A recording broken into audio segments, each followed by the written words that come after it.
Well, it's Friday the 17th of July. This is episode 2028 of 301 Permanently Moved to Online, a personal podcast 301 seconds in length, written, recorded, and edited in 1 hour by me at the JMO. Do you remember MSN Messenger? What do you remember about it? What version?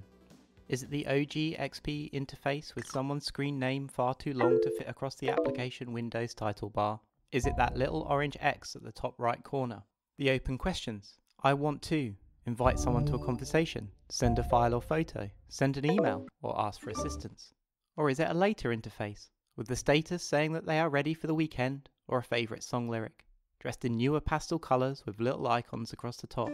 The chat window, up top with their avatar on the right, yours below. Do you remember when we expressed our emotions with emoticons, not emojis? Eve doesn't remember that interface like I do.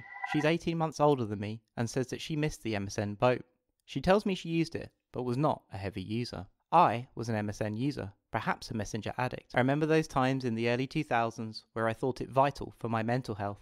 As a teenager, swept up in a tempest of emotions, I relied on it to get through. What else do you remember?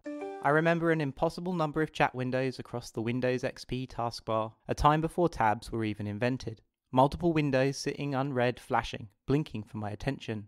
At the other end was another human who needed to converse as much as I did. Some were from school, others were folks I'd met on forums across the internet.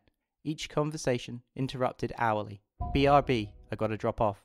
Imagine breaking your internet experience into hour-long sprints in 2020, having to drop off because your mum needs the phone. Instead, we get 20-second loops on our phones, checking for notifications that we know don't exist. Do you remember what you used to talk about on MSN? Hours, days, years of communication that now, 20 years later, isn't even a real memory.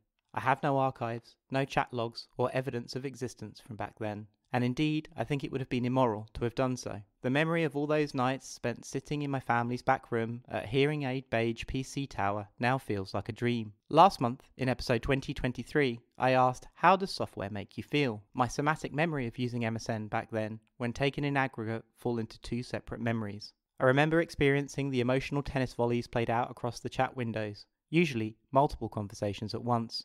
Complicated currents of sociality and communication, like rock pools filling as the tide turns. Eddies of intensity amongst the back and forth, ebb and flow of online chat. Still, in 2020, the medium I feel most comfortable communicating with others with is the chat window, a portal that you can pour your heart and soul into. The other thing I remember when I think back 2 decades from today are those moments of intensity, sometimes a heavy weight at the pit of my stomach, other times a pressure rising through my core, across my chest and down my arms, heat across the back of my neck. That is my body memory of that piece of software. A state which now, with the benefit of hindsight, I recognise perhaps as the description of a panic attack. As I said, it all feels like a dream the morning after now.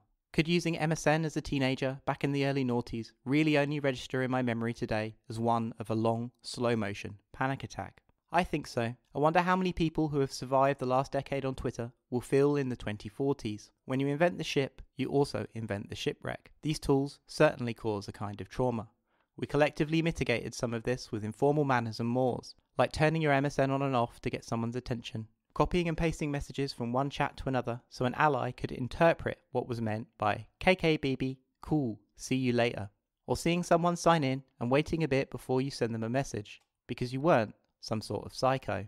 Speaking of which, MSN Messenger was also my first, and certainly not the last, experience of being stalked online. I dealt with obsessive messages from someone a year below me at school. It was weird and fucked up. I only remembered all this morning as I wrote the script, unspooling old memories of how it took me a year to deal with that situation at the age of 15 or 16. As it all comes flooding back, it involves behaviour on both our parts that I'm not proud of and frankly shocked by today. But I remember how necessary it felt at the time.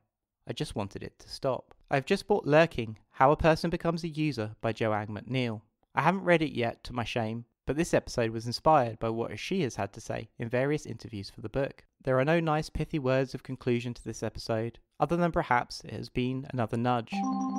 See what I did there? That we should all encourage one another to reflect more on the emotional relationship with the tools that we use. Will the last decade of the feed UX cause PTSD in someone in 2040?